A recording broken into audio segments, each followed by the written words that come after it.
माना कि मैं तेरे दीद के काबिल नहीं हूँ। माना कि मैं तेरी दीद के काबिल नहीं हूँ, पर तू मेरी शौक देख, तू मेरा इंतजार देख। ये शायरी हमारे पूर्व प्रधानमंत्री डॉक्टर मनमोहन सिंह जी पढ़े थे संसद में सुषमा स्वराज के लिए। भले ही ये दोनों नेता नहीं रहे, सुषमा स्वराज भी नहीं रहे और हमारे रत्न डॉक्टर मनमोहन सिंह जी भी अब इस दुनिया में नहीं रहे, और ये शायरी आज ट्रेंड कर रहा है। पूरे दुनिया में सबसे अत्यधिक बार इस शायरी को सर्च किया जा रहा है। गाइज, आइए हम जानते हैं कि डॉक्टर मनमोहन सिंह जी भले ही हमारे बीच नहीं रहे और पूरे देश में इनको श्रद्धांजलि देने का एक तांता सा लगा हुआ है, लेकिन इन प्रधानमंत्री को, हमारे पूर्व प्रधानमंत्री को, जो हमारे रत्न थे, उनके लिए विदेशों से भी श्रद्धांजलि दिया जा रहा है। खासकर अमेरिका, रूस, फ्रांस जैसे शक्तिशाली देशों से हमारे पूर्व प्रधानमंत्री डॉक्टर मनमोहन सिंह जी के लिए श्रद्धांजलि आ रहे हैं। और इस लाइन में मालदीव, इंडोनेशिया, तालिबान जैसे देश भी हैं। ये देश भी हमारे पूर्व प्रधानमंत्री को श्रद्धांजलि दे रहे हैं। गाइज, ऐसा क्यों कर रहे हैं? तो आप याद कीजिए 1991 में जब हमारे देश के पास मात्र 15 दिनों की खाने का चीजें थी, 15 दिनों तक के लिए ही देश को चलाने के लिए पैसे थे। उस समय हमारे देश में सरकार थी नरसिम्हा राव जी का, और डॉक्टर मनमोहन सिंह जी उस समय देश के वित्त मंत्री थे।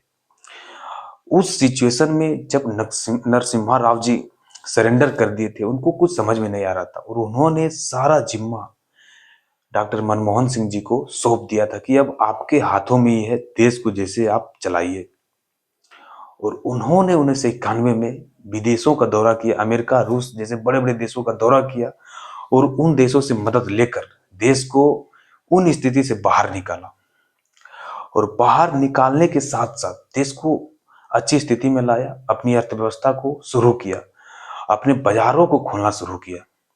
आज हमारे मोदी जी कहते हैं ना, देश को तीसरी सबसे बड़ी अर्थव्यवस्था बनाएंगे, लेकिन अर्थव्यवस्था को दुनिया के धरातल पर लाने वाले जो नेता थे वो हमारे डॉक्टर मनमोहन सिंह जी ही थे। उन्होंने अपने बाजार को खोला और बाजार को खोलने के साथ साथ उन्होंने ये भी डिसाइड किया कि किन सामानों को हमारे देश में लाना है और किन सामानों को हमारे देश में निर्माण करके भी दूसरे देशों में भेजना है। और वो सभी इन्हीं नेताओं के बदौलत हुआ है जो अब हमारे बीच नहीं रहे।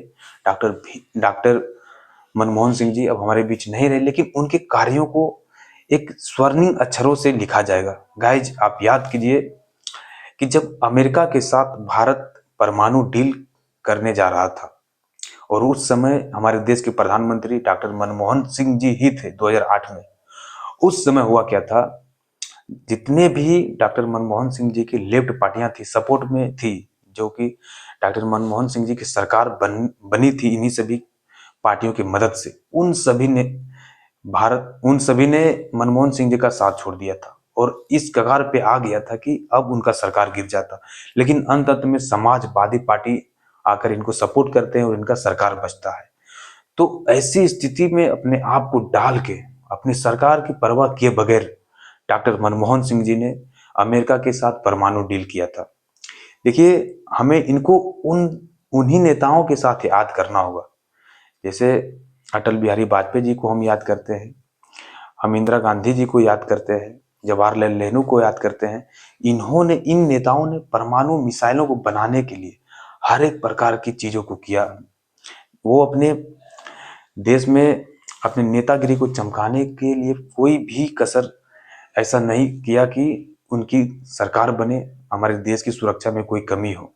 उन्होंने देश में ऐसी नीति को बनाया जिससे कि आज भारत परमाणु संपन्न देश है। गाइज, भारत के पास अगर परमाणु मिसाइल है तो वो इंदिरा गांधी का ही दिया हुआ है। उन्होंने हर एक चीजों से अपनी सरकार की परवाह किए बगैर भारतीय वैज्ञानिकों को खुला छोड़ दिया था।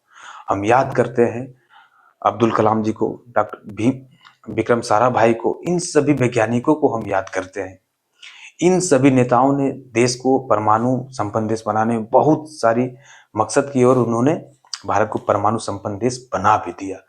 लेकिन इसी कड़ी में हम डॉक्टर मनमोहन सिंह जी को भी शामिल करेंगे और करना भी चाहिए, क्योंकि उन्होंने भी अपनी सरकार की परवाह किए बगैर 2008 में अमेरिका के साथ परमाणु डील किया था, और ये एक साहसिक कदम था।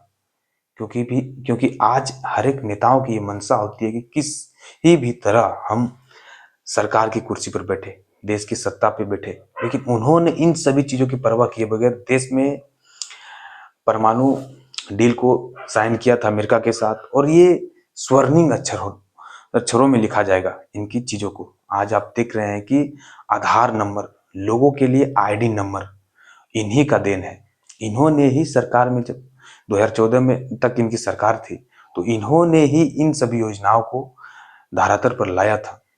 अब स्वरोजगार गारंटी योजना, इन्होंने ही इस योजना को लाया था। देखिए, ये यूएन में भी अर्थशास्त्री का अध्यक्ष है किए थे, इनको यूएन में भी अध्यक्षता करने का मौका मिला था। ये ऐसे शख्स थे कि इन्होंने विदेशों में भी भारत का परचम लहराया है, और इसे अलग अलग देशों के कई तरह की डिग्रियां भी हासिल है। और हमें नहीं लगता है कि देश में अब इतने पढ़े लिखे व्यक्ति प्रधानमंत्री होंगे। ऐसा लग नहीं रहा है कि इनके जैसे पढ़े लिखे व्यक्ति हमारे देश के प्रधानमंत्री फिर से होंगे, क्योंकि ऐसा कोई नजर नहीं आता कि इनके जितना शिक्षित आज कोई भी नेता भारत में नहीं है। गाइज, आई होप आप समझ गए होंगे कि अर्थशास्त्री होने के साथ साथ इन्होंने देश को कैसे आपातकाल वाली स्थिति से बाहर निकाला, और विदेशों से इनको श्रद्धांजलि दे रहे हैं। तो इनकी एक अलग तरह की दुनिया में धाक थी। जिस समय भारत को एक भूखे देश कहा जा रहा था, गरीबों का देश कहा जा रहा था, उस समय इन्होंने भारत को ऐसे सिचुएशन में लाया कि आज एक भारत तीसरी सबसे बड़ी अर्थव्यवस्था बनने वाली देश हो जाएगी, उस कगार पे पहुंच चुका है। तो सभी चीजें जो बने बनाए हुए चीजें अभी हमारे मोदी जी कर रहे हैं, इन्हीं का किया हुआ सब है। आप देखते होंगे कि किसी भी भाषण में, चाहे कांग्रेस के सभी नेताओं को ये गालियां दे, उनके नेताओं का विरोध में कुछ बोल दे, लेकिन आज तक इनका हिम्मत नहीं हुआ है, बीजेपी के आज तक हिम्मत नहीं हुआ है कि ये डॉक्टर मनमोहन सिंह जी के लिए एक भी बुरा शब्द बोले, क्योंकि ये जानते हैं, उनके कामों को जानते हैं, उनके किए हुए चीजों को ये जानते हैं कि इन्होंने ऐसी स्थिति में भारत को खड़ा कर दिया है कि आज सिर्फ मोदी जी उनका शिलान्यास करते हैं, उनके कराए हुए चीजों पे ही ये अभी काम अपना शुरू कर रहे हैं। तो ये थे डॉक्टर मनमोहन सिंह जी, तो उनके लिए हम लोग आज श्रद्धांजलि दे रहे हैं। गाइज, इनके इनके नहीं रहने के कारण आज देश में एक अपूरणीय क्षति हुई है, और हमारे सरकार ने 7 दिनों के लिए देश में मौन रखने का अनुशंसा किया है हमारी सरकार ने, और 7 दिनों के लिए सभी राष्ट्रीय कार्यों को रोक दिया गया है। तो गाइज, आप समझ गए होंगे कि डॉक्टर मनमोहन सिंह जी क्या थे, इनको किस तरह से याद किया जाएगा। तो thank you for watching video, बने रहिए हमारे साथ इसी तरह के इंटरनेशनल यूनिक खबरों के लिए। Thank you for watching video. जय हिंद।